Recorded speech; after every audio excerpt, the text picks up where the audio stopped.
আসসালামু আলাইকুম ওরহমতুল্লাহি বারাকাতু। বিসমিল্লাহ আলহামদুলিল্লাহ ওসলাত ওয়াসসালামু আলা রসুলিল্লাহ ওবাদ। সম্মানিত দিনী ভাই এবং বোন, কাছে দূরে দেশ ও প্রবাসে যে যেখান থেকে আমাদের সাথে যুক্ত হয়েছেন সবাইকে আন্তরিক মোবারকবাদ এবং শুভেচ্ছা জানাচ্ছি ইলিম শেয়ার সাবাসানাবিলের পক্ষ থেকে। আজ থেকে ১৫০০ বছর আগে আমাদের প্রাণপ্রিয় রসুল্লাহ সাল্লাল্লাহু আলাইহি ওয়াসাল্লাম তিনি ইসলামের দাওয়াত নিয়ে পৃথিবীতে আগমন করেছিলেন এবং ইসলামের দাওয়া মানুষের কাছে প্রচার প্রসার করে ইসলামের পরিপূর্ণতা দিয়েই তিনি পৃথিবী থেকে বিদায় নিয়েছেন। কিয়ামত পর্যন্ত আর কোনো নবী রাসূল পৃথিবীতে আগমন করবেন না, কিন্তু তিনি আমাদের জন্য হেদায়েতের পথ প্রদর্শক হিসেবে, সফলতার মুক্তির চাবিকাঠি হিসেবে আমাদেরকে যেই প্রধান দুটি উৎসের কথা বলে গিয়েছেন সেটি হলো কোরআন এবং হাদিস। একজন মুসলিম হিসেবে কোরআন এবং হাদিস সম্পর্কে জ্ঞান অর্জন করা এবং সে অনুযায়ী আমল করা আমাদের জন্য ফরজ। রাসূলুল্লাহ সাল্লাল্লাহু আলাইহি ওয়াসাল্লাম ইরশাদ করেছেন, তলাবুল ইলমি ফারিদাতুন আলা কুল্লি মুসলিম। প্রত্যেক মুসলিমের উপর দ্বীনের বা ইসলামের জ্ঞানার্জন করা এটি ফরজ। কিন্তু আক্ষেপের বিষয় হচ্ছে আমরা একজন মুসলিম হিসেবে আমাদের এই ইসলামের এই মৌলিক উৎসের ব্যাপারে, কোরআন এবং হাদিসের ব্যাপারে আমরা অজ্ঞানতায় ভুগি, আমরা উদাসীনতায় ভুগি। অর্থাৎ কোরআন হাদিসের ব্যাপারে আমরা অনেকটাই উদাসীন। দর্শক, আমরা আমাদের একাডেমিক জীবনে, দুনিয়ার জীবনে অনেক রকম পড়াশোনা করে থাকি। একদম শৈশব থেকে নিয়ে ক্লাস 1 থেকে নিয়ে আমরা অনার্স, মাস্টার্স, পিএইচডি পর্যন্ত অনেক রকম জ্ঞান অর্জন করি। কিন্তু কোরআন এবং সুন্নাহর ব্যাপারে আমরা আসলে কতটুকু জ্ঞান রাখছি এবং কতটুকু বা আমল করছি? দর্শক, আমরা আপনাদের জন্য একটি চমৎকার কোর্স নিয়ে হাজির হয়েছে, ইমাম নববীর 40 হাদিস। পুরো পৃথিবীব্যাপী মুসলিম বিশ্বে একটি মাকবুল এবং গ্রহণযোগ্য কিতাব। ইমাম নববী রাহিমাহুল্লাহ এই কিতাবটিতে মোট 42টি হাদিস সন্নিবেশিত করেছেন বা সংকলন করেছেন, যেগুলোর বেশিরভাগই বিশুদ্ধ সনদে বর্ণিত হয়েছে এবং ইসলামের মৌলিক বিধিবিধান সংক্রান্ত এবং আমাদের খুবই জীবন ঘনিষ্ঠ হাদিসগুলোই তিনি বেছে বেছে এখানে সংকলিত করেছেন। পুরো পৃথিবীব্যাপী হাদিস শেখার ক্ষেত্রে বা হাদিস শাস্ত্রে জ্ঞানার্জনের ক্ষেত্রে একজন হাদিসের প্রাথমিক তালিবুল ইলমের কাছে এই কিতাবটি অগ্রগণ্য এবং এই কিতাবের মাধ্যমেই হাদিস শেখার ক্ষেত্রে হাতেখড়ি আরম্ভ হয়। দর্শক, আশা করছি আপনারা এই হাদিস শেখার বরকতময় আয়োজনে আমাদের সাথে শেষ পর্যন্ত সাথে থাকবেন। পুরো দার্সটি নিয়ে বা পুরো কোর্সটি নিয়ে আমি আপনাদের সাথে থাকবো, উস্তাদ ফজলে রাব্বী। তো চলুন কথা না বাড়িয়ে আমাদের আজকের প্রথম দার্সে আমরা চলে যাই ইনশাআল্লাহ।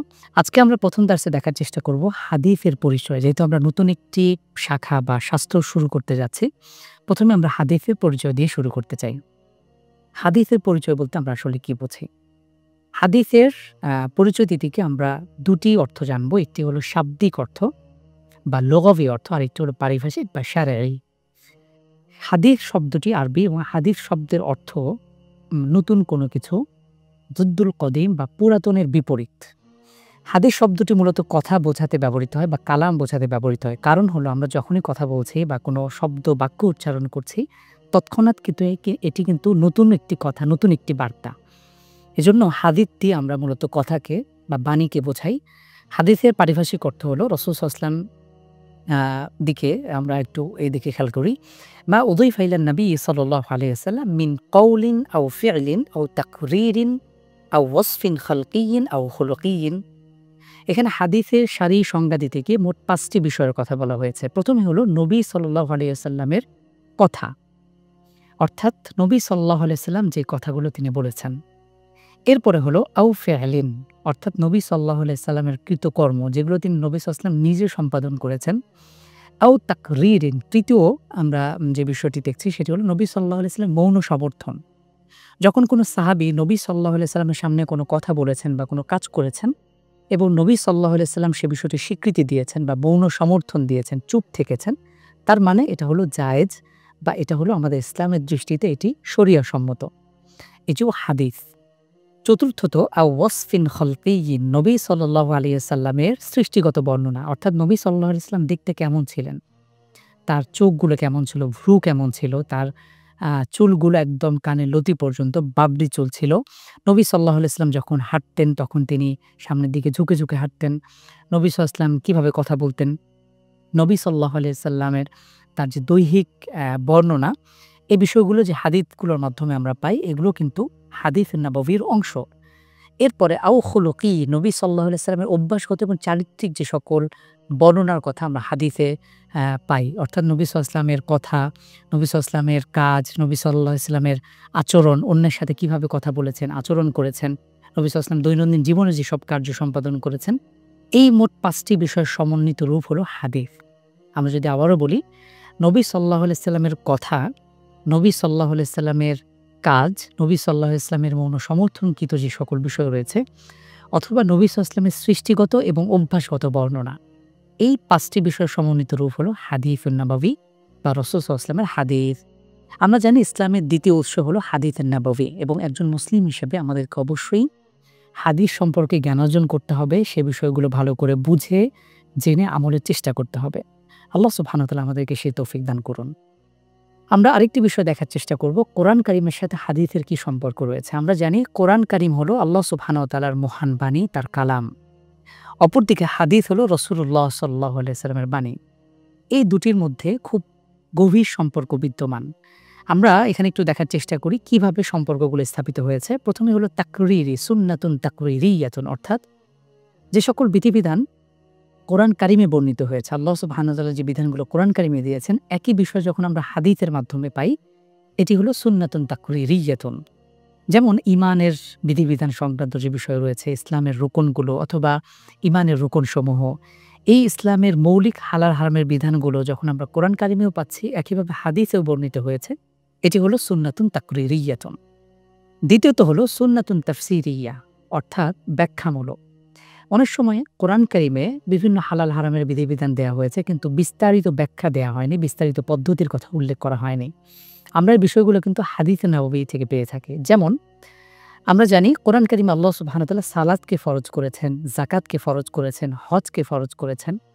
কিন্তু আসলেই সালাত কোন ওয়াক্ত কয় রাকাত পড়তে হয়, কোন সময় আমরা পড়ব, সালাতগুলোর রুকনগুলো কিভাবে আদায় করব, সালাতের মধ্যকার যে সকল দোয়াগুলো পড়তে হয় সেগুলো আমরা কিভাবে কখন পড়তে হয়, এই বিষয়গুলো কিন্তু আমরা হাদিস নববী থেকে পেয়ে থাকি। এমনিভাবে যাকাতের বিধান, আল্লাহ সুবহানাহু ওয়া তাআলা যাকাতকে ফরজ করেছেন, কিন্তু যাকাতের কোন কোন সম্পদ থেকে আমরা কি কি পরিমাণ যাকাত প্রদান করব, ব্যবসায়ী পণ্যের, আমাদের গবাদি পশুর যাকাত, সম্পদের, আমাদের জমি জমার ক্ষেত্রে যে সকল যাকাত রয়েছে, এমনিভাবে যাকাতের নিসাব কখন কোন পরিমাণ হলে দেব, এই বিষয়গুলো কিন্তু বিস্তারিত হাদিস থেকে আমরা পাই।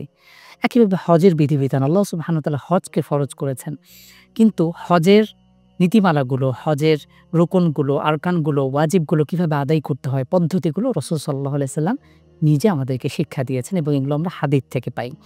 তাহলে এটা হলো সুন্নাতুন তাফসিরিয়া। সর্বশেষ হলো সুন্নাতুন যায়িদা, অর্থাৎ কোরআন কারিমে আল্লাহ সুবহানাহু ওয়া তাআলা যে বিষয়গুলো বর্ণনা করেননি বা আমরা পাই না, কিন্তু হাদিসের মাধ্যমে যে বিষয়গুলো আমরা জানতে পারি, নতুন কোনো বিধান, নতুন কোনো হালাল হারামের বিধিবিধান। যেমন আমরা যদি উদাহরণ দিই, হরমতুর রিদআর বিধান, অর্থাৎ দুধ মা সংক্রান্ত বা দুধ মার ফলে বা দুধ পান করার ফলে ওই দিকের যে সকল মাহরাম নন মাহরাম তৈরি হয়, অথবা পুরুষদের ক্ষেত্রে স্বর্ণ পরিধানের বিধান, এটি সম্পূর্ণ হারাম, পুরুষদের জন্য রেশম পোশাক পরিধান করা হারাম, এগুলো কিন্তু আমরা হাদিস থেকে পাই। তাহলে আশা করি বুঝতে পেরেছেন কোরআন কারিমের সাথে হাদিসের মৌলিকভাবে ৩টি সম্পর্ক রয়েছে। একটি হলো সুন্নাতুন তাকরিরিয়া, সমর্থকবাচক, কোরআনেও যা এসেছে হাদিস আমরা একই বিষয় পেয়েছি। আর একটু সুন্নাতুন তাফসিরিয়াতুন, কোরআনে সংক্ষিপ্তভাবে এসেছে, যেটা হাদিসে আমরা বিস্তারিত পেয়েছি। সর্বশেষ হলো যেটা কোরআনে পাইনি, কিন্তু হাদিসের মাধ্যমে স্বতন্ত্র একটি বিধান আমরা পেয়েছি। আলহামদুলিল্লাহ, আজকের দার্সে আমরা দেখার চেষ্টা করলাম হাদিস কাকে বলে, হাদিসের পরিচয় কী, এবং কোরআনের সাথে হাদিসের কী সম্পর্ক রয়েছে। আজকে আমরা এখানেই শেষ করছি। ইনশাআল্লাহ পরবর্তী দার্সে নতুন বিষয় নিয়ে হাজির হব। সে পর্যন্ত আমাদের সাথেই থাকুন। আসসালামু আলাইকুম ওয়া রাহমাতুল্লাহি ওয়া বারাকাতুহু।